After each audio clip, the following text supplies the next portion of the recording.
Hello, এটা হচ্ছে 4 number. তো একই টাইমে বেরিয়েছিলেন দুজন।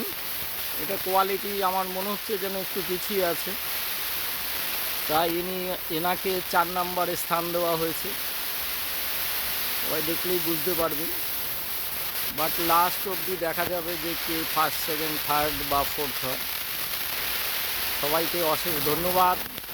সবাইকে বলবো এই 22 ফানার কলার চাষ শুরু করুন। এটা একটা লাভজনক চাষ। গাছের গ্রোথটা ঠিকঠাক করতে গেলে আপনাদেরকে ইন্ডিয়া গ্রো ব্র্যান্ডের বিভিন্ন প্রোডাক্ট ব্যবহার করতে হবে, এবং আমরা যারা এইসব চাষ করে সফলভাবে এগিয়ে চলেছি তাদের সঙ্গে পরামর্শ করতে হবে। থ্যাংক ইউ সবাইকে। সুস্থ থাকবেন, ভালো থাকবেন। সবার কৃষিক্ষেত্রে সাফল্য কামনা করছি। জয় হিন্দ, জয় মাই লাইফ।